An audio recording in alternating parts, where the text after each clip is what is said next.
Yeah, thank you, Paco, again for the introduction. And I also like to welcome you all at the second session. Before I start, I would like to make a small remark about one of the slides that I woke up in the middle of the night, and after the presentation, I was thinking like something wasn't right, and actually, it was in slide 49 where you have this example of an AM modulated cosine signal, where I wanted to demonstrate like the envelope tracking of the signal by this time varying amplitude, and then I stated that the associated angle that it was this orange one. But actually, that included this term, because remember that our analytic phasor was set up like this, and then the exponent of omega t plus theta of t, right? But this is of course erroneous, because this included this linear term over here, and when you extract it in order to get the angle as we defined it, I mean that is of course zero. Modulo 360 degrees, or 2 pi, because it's purely amplitude modulated and not phase modulated. So that was a little error. Okay, having that said, well, today, as Paco mentioned, that will be like fully devoted to reactive power, which is, as you know, usually measured in volt ampere reactive. I will make a couple of. I will introduce like first like a couple of general, let's say, properties and issues of reactive power, and also I will start with a very short historical overview about its origins, and then I will go a lot deeper into this unit, and also the way you write it, because there are various ways. Here I wrote it on purpose with capital V from voltage and capital A from ampere, and little r for reactive. But in the literature, you will see a lot of different ways of writing this, all with capital letters or all with small letters. But there's actually a logical foundation based on the theory I will discuss today, which is in large parts actually related to the stuff I have been presenting on Monday. And I will also introduce, or actually show you, that there is a conservation law of reactive energy. Okay, let's start. Oh yeah, this is also important to mention, is that a large part of all the things I'm going to present today is joint work with my friend Gerald Kaiser from Portland in the US. He did all the work actually in an electromagnetic field theory setting. While together we worked it out in a circuit theoretic framework, and that's the one I will propose today. But everything can be carried over almost one-to-one to let's say the pointing theorem. And also, especially the first part is due to insights from my current contributions to the IEEE working group, and especially from all the people who are joining there. And mainly the chairman, Harold Kirkham. I will also refer a couple of times to his recent work. Okay, so the origins of reactive power. Well, that goes back quite a long time. And, well, there is this paper at the end of 1800 by Charles Proteus Steinmetz and Mr. or Dr. Bedell. And I think, and correct me if I'm wrong, but as far as to my knowledge, I mean, this is one of the papers where for the first time they mentioned, or actually, wattless currents. And this notion of reactive current that most probably stems from the notion of reactance. That was first proposed by this French guy over here around the same time. And that reactance that was mainly referring to energy storage elements in the load network, like an inductor and a capacitor. Okay. So here you have a very rough timeline. They start doing research in the electromagnetic field aspects of the problem. That's done by Poynting, and also independently done by Heaviside, Oliver Heaviside, by the way. Around this time, you see this triangle coming into the picture, which for sinusoidal waveforms that makes perfect sense, especially in the complex plane, of course. About this time, you have the introduction by Fleming of the power factor, which stemmed from his research into transformers and things like that. And well, the notion of reactive power, as far as we could trace it back, that comes from a guy named Brown, and that was about in a paper 1904, somewhere over here. That's where this the notion of reactive power, and not only reactive current, came into the world. Well, there's also a lot of things done and said about power triangles, and I think it was Lyon who first notes that this triangle is not universal anymore. But the same thing was actually not referring to the triangle, but was the same kind of observations were already done by Steinmetz in this paper. And by the way, Gerald Kaiser, he translated this work of Steinmetz, where he discusses like the non-presence of reactive power in this situation, and how to deal and how to define or generalize the power factor. He wrote it in German. Gerald Kaiser, he translated that, and he put that for free on the Archive network. You can find this if you just Google this on using this kind of terms. Okay. Well, what we saw already before is that if we're going to look at the non-sinusoidal situation, then reactive power, how it's usually introduced in the many papers dealing with that, is with this notion of this Q nu. And well, this also generally leads to distortion power.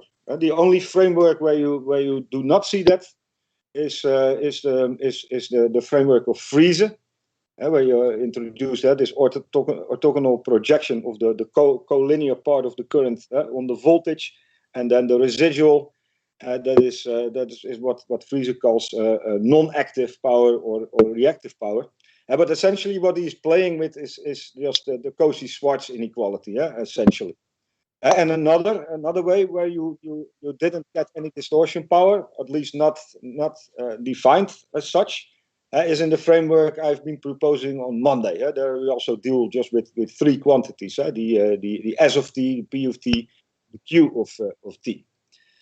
Oh, there is one thing, and that was the motivation of both me and Dr. Kaiser. That was that you can write a continuity equation for energy, just based on the instantaneous power profile, and also from the perspective of the Poynting theorem, and that leads to a local conservation law of energy. Well, there are a couple of issues that might start you to think about this. Is that suppose you have like a inductor or a capacitor in your network, and then what you see often is that they describe this reactive power as some kind of energy oscillation between the supplier and the load. But you don't see that it comes into the picture, and especially you don't see that it disappears. So somehow This reactive power can be observed or generated, depending on or if you take an L or a C, but that can be done forever. So that smells to me like kind of a perpetual motion machine, right? And perpetual motion machines, that's, yeah, well, I'm not aware of any machine, any practical realization of such thing. And by the way, in a modern parlance, they call that over unity systems these days.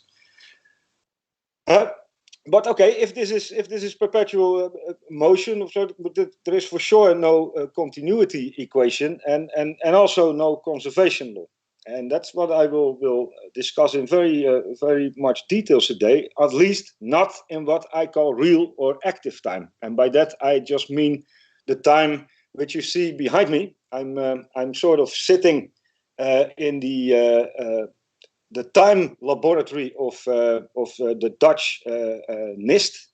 That is like the Metrology Institute in the Netherlands. That also treasures like a Dutch kilo and a Dutch farad and a Dutch Henry and a Dutch ohm and a Dutch watt. We have that in every country. You have an institute like that, and also the time of which all the computers and things here are synchronized.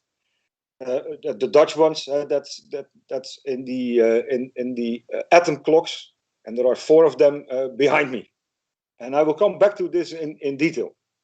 The time, and that's what the time just from the clock. That is what I call real time or active time, and that notion will become hopefully be more clear later on.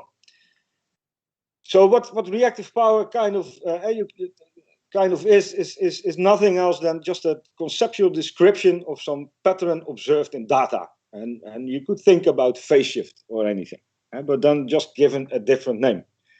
But more importantly, and that's something I learned from joining the current working group on the revision of Standard 1459, is that it is actually a result of what is called an operationalist measurement, and that was something new for me. I always thought, okay, measurement is just measuring things and comparing it to a standard, like with the kilo or like length, a meter or a foot or whatever.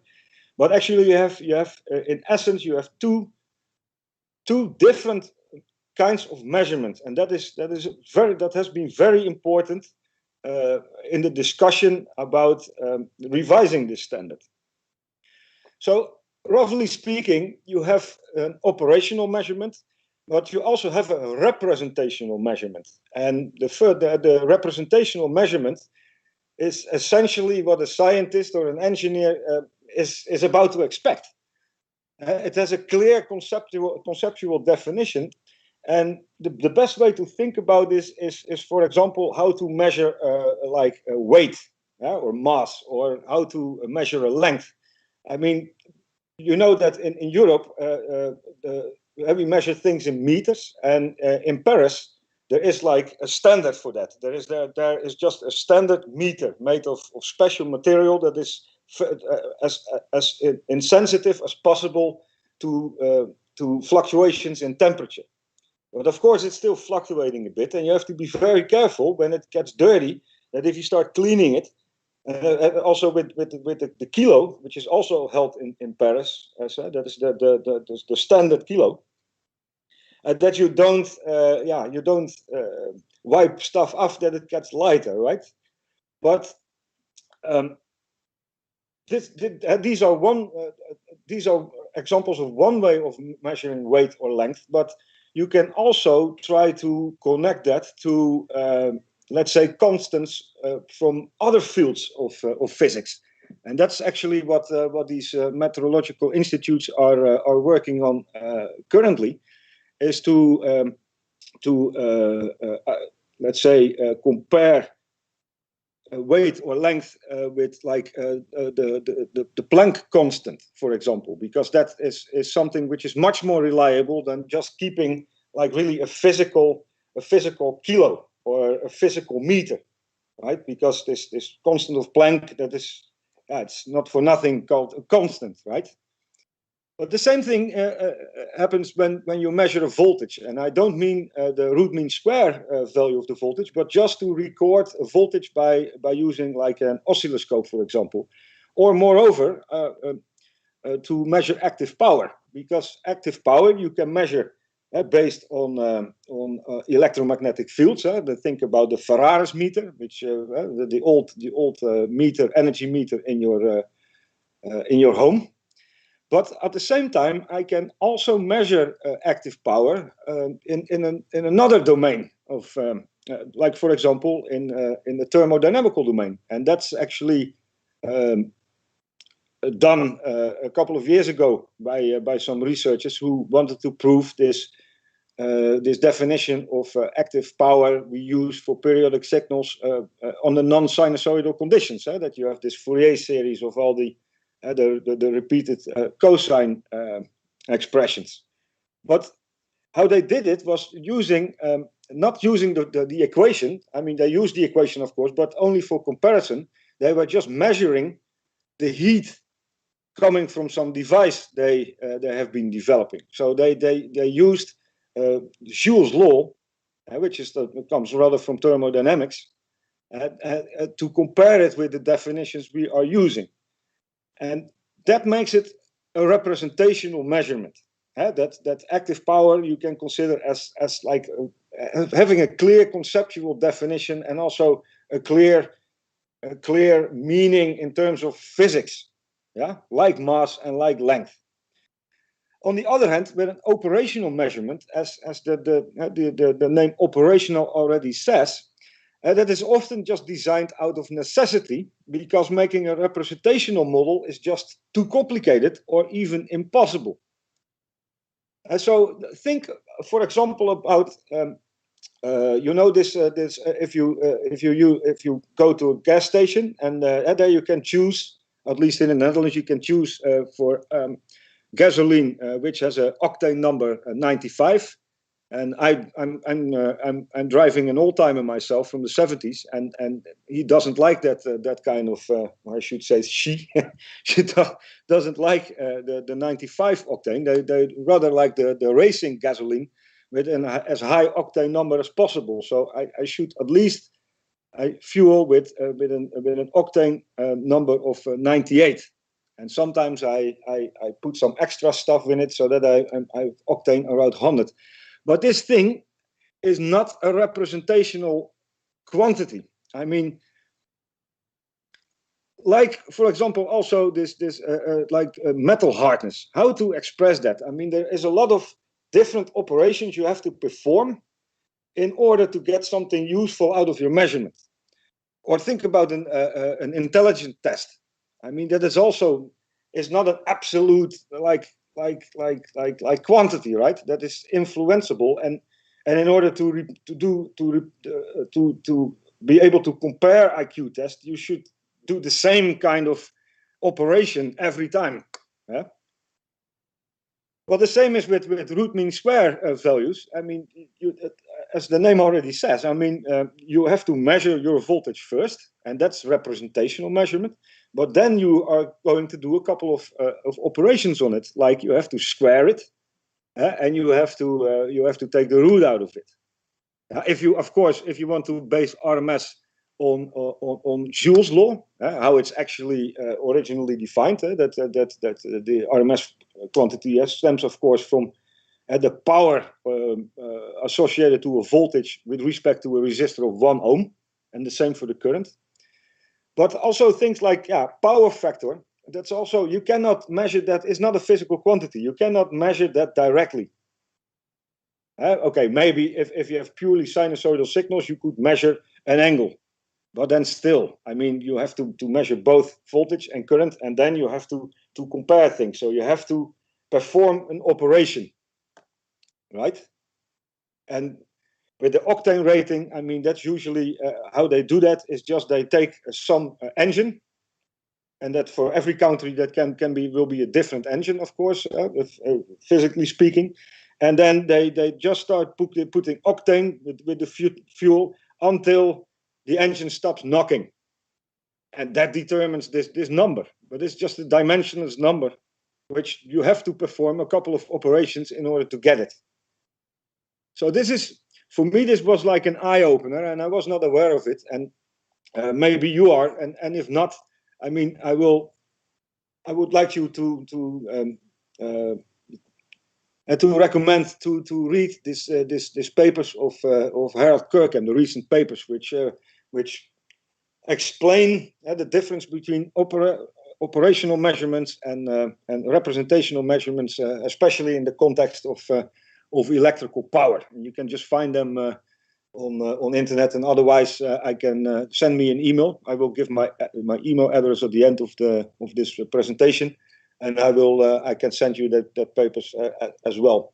But already just Googling representational versus operational, you find a lot of books about this. It's already an old thing, which I wasn't aware of, but it's very interesting to reshape your brain or your perspective on things. So reactive power is an operationalist measurement, and it's a measurement of a quantity, well, in principle, only defined for sine waves, because there is no consensus if we go beyond that. And for sine wave, if you have pure sine wave, how can you do it? You have meters you can buy that just perform this quarter period phase shift to either the voltage of the current. Well, that's clearly an operation, right? You first have to do two representational measurements, and then you combine these two representational measurements. That's operation one.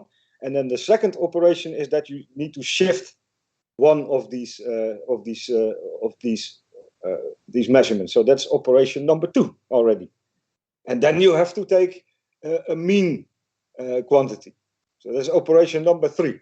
So you see, well, all the other things, like active power or length or mass, you just measure it in one time, and that's it, because that is clear from a conceptual point of view. Okay. Well, also to show, and this is really like a limiting case that motivated the current IEEE working group to really severely and thoroughly look at this concept of reactive power, because, I mean, this is of course ridiculous, right?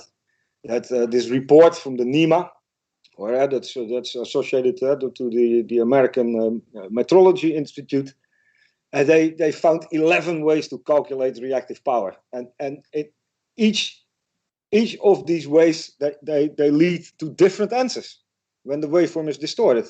Of course, when you have the sinusoidal conditions, then they all coincide all of a sudden. But if you go beyond there, I mean, 11 ways and 11 different answers. I mean, that raises a lot of questions, at least at our side. Okay. Well, I already said it before. Also, the units are apparently not clear, or even what you saw previously, and I checked it, but in the title of this report, they use all capitals, apparently. Well, there is actually a reason to write it like this, and there is a logical reason. And there is also a logical reason which was missing until a few years ago, by the term volt ampere reactive, which was actually proposed by Budiano again in 1930. Although it's not like in the I don't think you can find it in the SI system. I think you can only find the watt there, but I think in this kind of standards, you can it's actually defined. But the question is how. And one reason for this was also that I a couple of years ago I published a little article in a student magazine where I denoted it like this, based on the logical reasons I will discuss next. But then I got a few phone calls from old and retired professors that they were very angry and very disappointed by the fact that I wrote it with capitals, because they for the 40 or 50 years they had been working at Delft University of Technology, they had been brainwashing students to write it like this. But I said, okay, well, come to the presentation. And there was like a workshop attached to it or something, and then I will explain why it is like this. But they didn't dig it. But maybe you will dig it after I will present this mathematical again exercise that is coming up next. Okay, so well, the main question for which the logical basis for the volt-ampere reactive unit stems from was this question I had a couple of years ago, that I was really tired of working in this power resolution business, because there was one thing lacking, and that's really, I mean, I like mathematics, but I only like it when it has some physical relevance, or at least some physical interpretations. And well, almost everything in physics has at least like a law of continuity, or like a conservation law, right? So I gave it one more chance, and I said, okay, if I can find a conservation law for reactive power, or actually better, reactive energy, from which reactive power then just logically follows, then I continue, and otherwise I'll either look for a proof that the whole business is just meaningless and a waste of time, or that the whole business is just you can better just, that is just nonsense. But I did found the conservation law, only not the one I was initially expecting.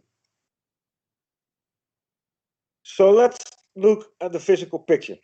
And let's assume that we have a passive linear time invariant load. So a load essentially consisting out of constant resistors, constant inductors, and constant capacitors. Well, there can be as many as you want. Then we know from Telegrand's theorem that if I look at the product of voltage and current, so that's I can consider this from a system theoretic point of view as a one port. Yeah, and then I have the port voltage and the port current, and if I multiply them together, I get the instantaneous power at the port. And then according to Telegrand, and it is not Telegrand in its most general form, but this is just a special case of it, and that is that saying that the power you supply must be equal to the power which is distributed over your load topology, over your load network. And that's done over here. So how to read this? I try to be as concise as possible, but denote like the branches in your network, denote them by B. So I have a certain number of branches, and I sum just over all the resistors present in each branch, and I sum over all the inductors present in each branch. And there might, if there is no inductor in a certain branch, then just put L in that particular branch to be 0. And I sum over all the capacitors possibly present in a branch. Yeah, and also here these currents they are associated in the voltage to each branch here. So what you see here is this is just the dissipated power in each branch. And here you have the power associated to inductors, and here you have the power associated to the capacitors. Well, we can also very compactly write it as this balance law over here, where we have the instantaneous power at the port, the dissipated power, the total dissipated power, and then we have the rate of change of the total instant magnetic and electric energy. So you can consider this as the half Li squared and the half Cu squared kind of stuff, but as a function of t. So at every moment in time, this holds. And if you integrate it over a certain time interval, then you get an energy balance with energy supply, energy dissipation, and energy storage. Okay? So this is physics. Everybody should agree with me about this. Well, we can introduce this rotating phases. If we have a sinusoidal steady state situation, and you can introduce these beasts over here, and we can define their phase difference, and then we have this notion of complex power. We saw that in session 1 as well, and also you can find this back in your undergraduate electrical engineering textbooks. Active power P, reactive power Q. Well, you can also write using this equation, this Telegrand balance on the previous the before previous slide. You can explicitly write this complex power as well the dissipated power, which is actually equal to the active power, and that's the real part of the whole situation. And these are just the magnitudes of the branch currents over here. And the imaginary part we can write like this. I also briefly mentioned this way of writing also in the session of Monday, and where you notice that these quantities, this is just the total averaged magnetic energy, and this is the total averaged electric energy. So I denote them by capital W, M for magnetic, and capital W, E from this for magnetic and this for electric. Yeah, so then the imaginary part looks like this, where the reactive power is due to a balance in an average sense between magnetic and electric energy. Okay, well, keep this in mind, this picture. This is important. And also now recall that at first we had this, this is what I call a balance equation. This is just the time differentiated version of conservation of energy, essentially, and our complex power looks like this. So if you look at this, I mean, here it's clear, right, that this is already a balance law, but this, of course, consists out of two different parts, a real part and an imaginary part. So now the question is, are there any balance equations associated to this? Well, yes. I mean, if we just look at the real part only, then we know that the mean value, that's the active power. And if we take the mean value of the port power, then we can obtain it like this. We have sinusoidal situations, so for sure that's periodic.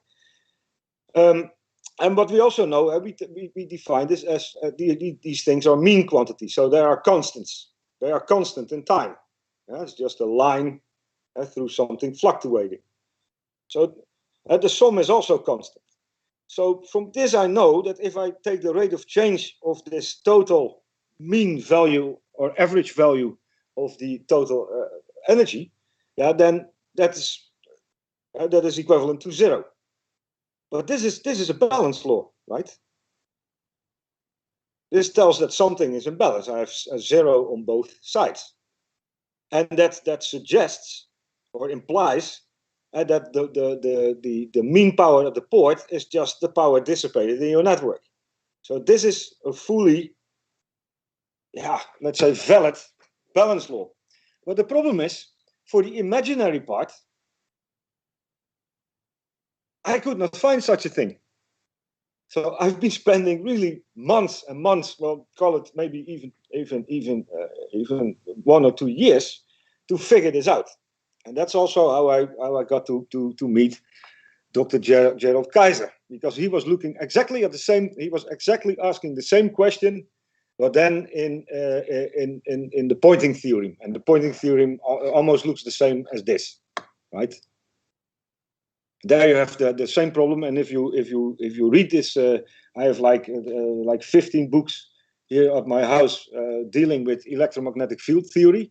And what I noticed is that all these books, they look at this phasors. They assume sinusoidal electromagnetic fields, and then you can also do the phasor analysis. But then you still have, of course, waveforms that you also move spatially, in 3 dimensions.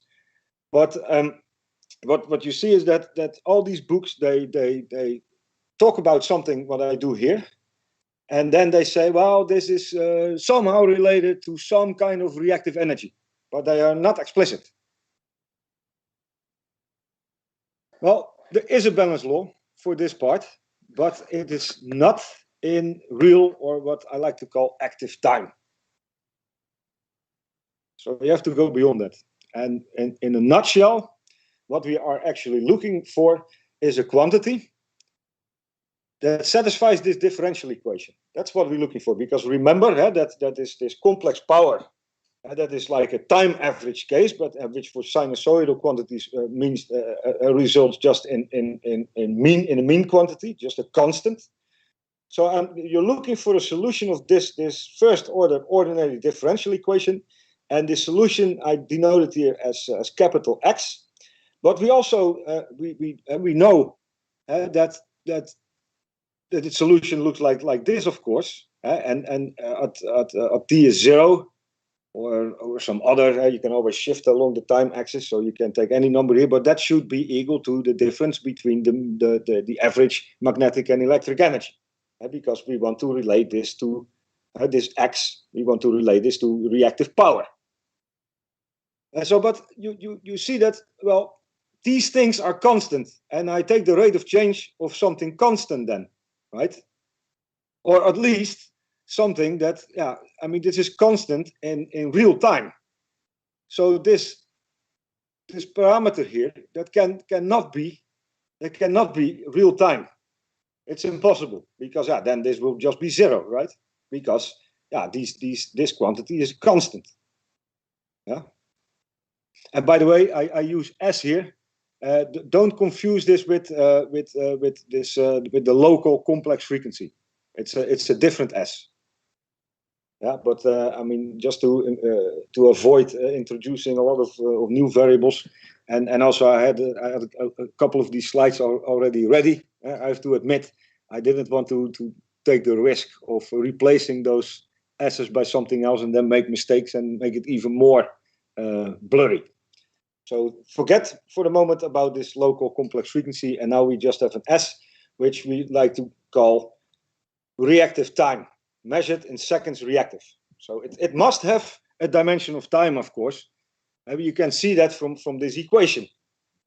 Because the thing I like to call reactive energy, or maybe better, reactivity, because this quantity can also be negative. And then you have to be careful that energy usually is not negative.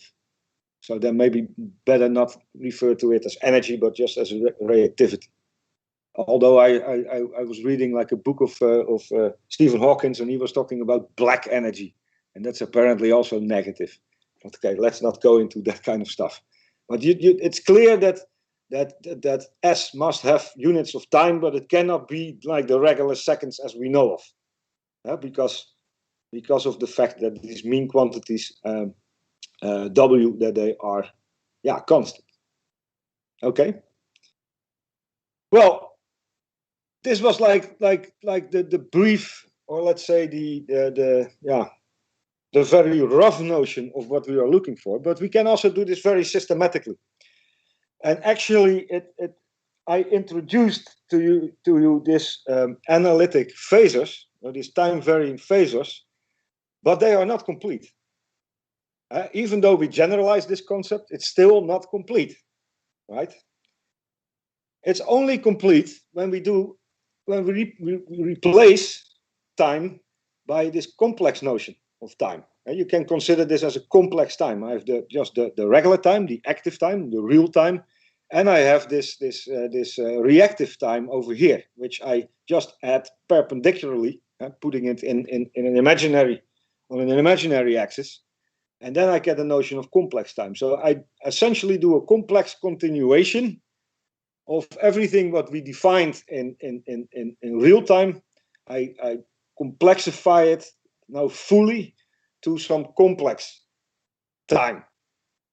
And that actually makes like the full definition of a phasor, at least from a mathematical point of view.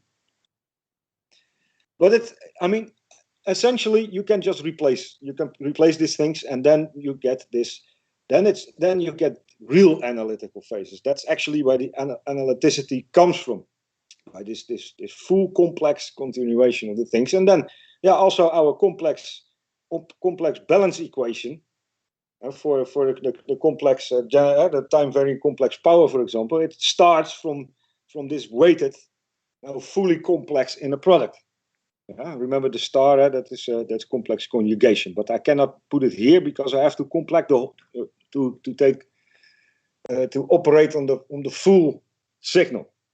Now, to formalize this a little bit, let's recall that we had this frequency domain definition of the analytical signal, or the TVP, the time varying phasor, where we have the real signal in time, and then we add its Hilbert transform, and then complexify the signal by just disregarding the negative frequency part. We don't throw away any information in this way. And well, you can do it like this, but you can also do it directly in the time domain by just defining this Hilbert transform, where this bar refers to the Cauchy principal value to deal with the singularity when t is equal to t prime here. Okay, well, if we do the complexification and the complex continuation like this over here, and let's call this tau, then, well, what you get is actually, if you forget the moment from this phasor things, but just that to show you where this term analytic is coming from, is that if we have a complex function, as a function as a function of a complex variable, then we can of course split it in these two parameters, let's say here, and in terms of a real part and in terms of an imaginary part. Now, if you look at the total derivative of this guy over here, then that splits in this way. Okay. Now, since we define tau to be t plus js, then its complex conjugate is of course t minus js. Now, with these two things, I can also distillate out now t in terms of the complex time, and that's what I did over here. Yeah, remember that the same kind of thing we did with the cosine and with the sine. That was what the whole analytical signal was doing anyway, generalizing this notion, this complex exponentials. But here I do something exactly the same. And then t is expressible like this, and s, the reactive time, the imaginary time, is expressed like this. And that means that the operations, the partial derivatives, with respect to this complex variable tau, you can write like this, and its complex conjugate operation you can write like this. You can easily figure out this yourself. I mean, it's not much special. Just be very consistent and careful in how you distillate these things. But it's just complex algebra essentially. Yeah. Okay, so keep this in mind. And what this means is that this function is now called analytic if and only if the real part and the imaginary part are continuously differentiable. And that is satisfied if this holds, and at the same time, if I have this, of course. If I can, this total derivative, I can also take the complex conjugate of that, and then this will be the result. And the equivalent statement of this is that these two properties must hold. Yeah. And this is these are the celebrated Cauchy-Riemann equations. This is all stuff just from basic complex analysis. Yeah. But this part and this part, that's very important in what I'm going to show you next. Well, in a minute. So the analytical signal is restricted to this, because we threw away the negative frequencies, right? So then it also extends analytically to the upper half of the complex plane, and then we simply extend our inverse Fourier transformation. We just extend it by a real quantity, actually, because notice that you have j minus j, which is -1, right? J squared is -1. So you have now an inverse Fourier transformation with a complex argument. Yeah, not only an imaginary argument. Yeah, where we assume here, and I'm still a bit puzzled if this should always be satisfied, but let's assume that our imaginary time just starts at 0. I didn't prove for myself if I can shift with this, but it's not important if you just let it start at 0. Why not? The same as real time. Well, then our analytical signal representation, just defined fully in the time domain, is now this extended Cauchy integral. Yeah, it looks a bit like the Hilbert transform, but you see here now the imaginary unit appearing, and there is this extra term over here. Yeah, and that generates the full analytic phasor. And that analyticity comes from the Riemann, the Cauchy-Riemann equations. And of course, in the limit of the when you take the real part of your analytical signal, and the limit that the imaginary time or the reactive time goes to 0, then I of course get back my original signal, right? And if I take the limit of s going to 0 from the analytical signal I get from here, well, then I get the TVP we have been obtaining on Monday. Well, you can call S reactive time. That's what I prefer. But what it actually does in terms of an interpretation of this Cauchy integral is that you create kind of a tiny interval where you have that suggests a bit of how do you call it? Call this a bit of a fuzzy time interval, let's say, and that will also be important later on. And so, I mean, if you have a phasor, if you define an analytic phasor from this, and then a phasor, of course, evolves in time. But then, if you have a sinusoidal signal, then the amplitude remains constant, and the phase also remains constant, right? But if you consider the evolution in imaginary time, then because of this if you write this out, then what you get is you get Ej omega t times E minus omega s. So this converges also. That's important also to know that you can really do this. That is, you don't affect the integral because this will always converge. Okay, that's why you have s. That s must be 0. Okay, well, that's an easy proof then. Otherwise, it doesn't converge, of course, or it might not converge. Yeah. So what will happen then with your phasor if you look at the evaluation in imaginary time or reactive time? Then it just goes away. The amplitude goes smaller and smaller and smaller, right? That's what it does. The only thing what is invariant is its phase. And there you somehow maybe already feel where I'm going at, is that reactive power is very much related to phase shift, right? So what we already saw with this rough sketch of this first order differential equation, that reactivity or reactive energy, if you like, that is conserved not in real time, but it's conserved in imaginary time, in reactive time. And it's conserved there because also the phase is conserved there. Yeah. Okay, let's go back to our complex power balance. So this is essentially the complex power at the port, and this is the complex power, how it's distributed through the load network. It looks scary because of this all this taus and all the brackets, but it's just the same thing as we did before. Yeah, but now just replace T by its complex continuation. And well, the big problem in when you only consider this in real time, so if you take the if you take the limit of s to 0, then what happens here is that the imaginary part is not how do you say this?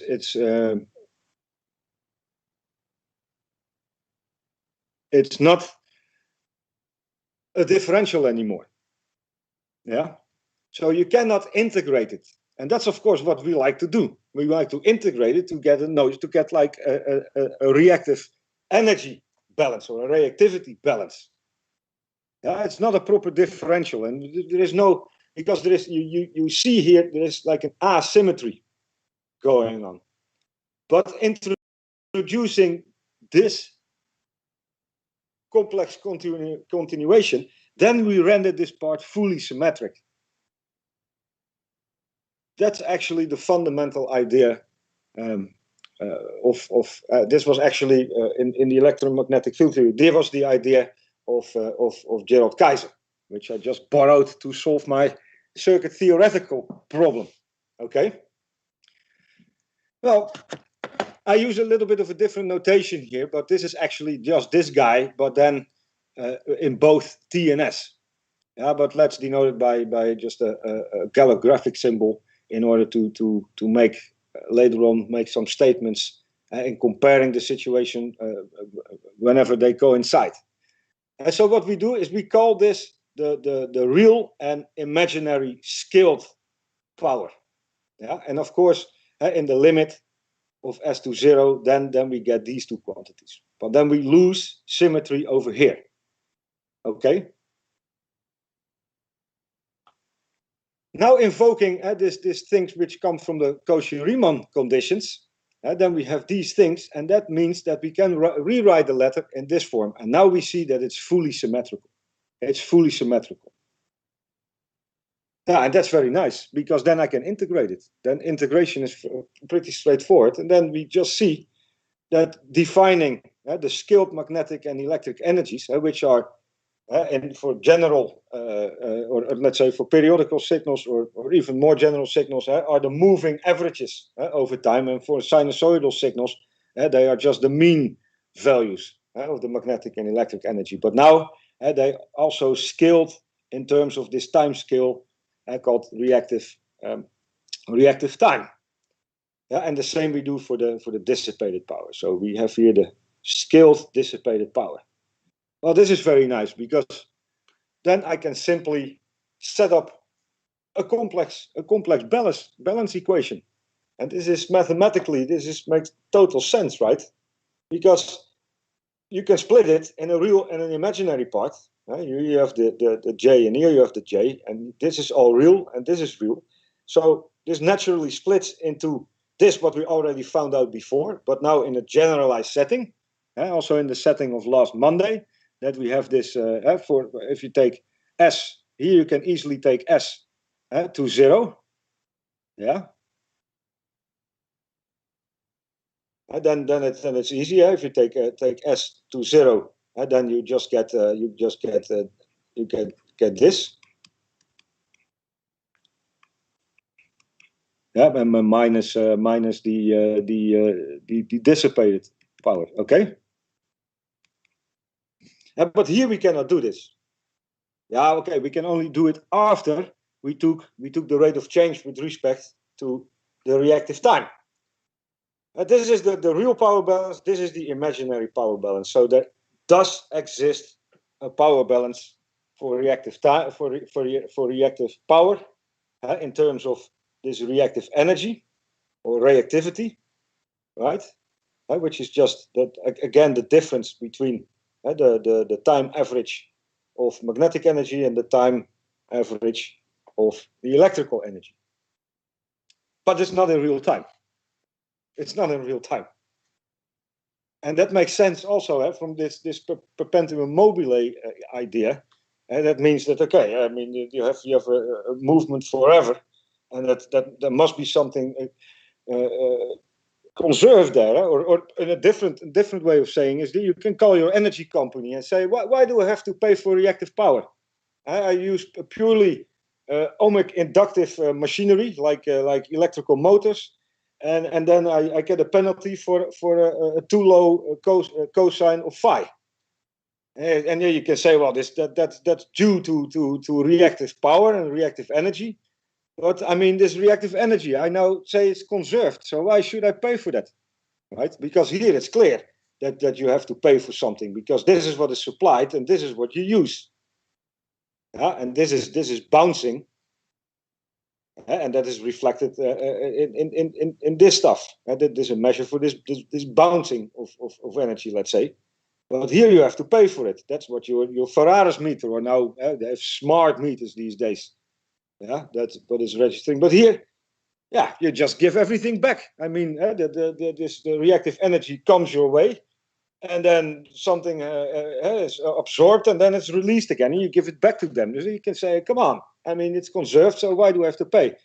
But yeah, then knowing this fact, they can say, yeah, well, it's conserved, but and it's an imaginary world. It's an imaginary time, right? So forget about it. In reality, that we give you money back.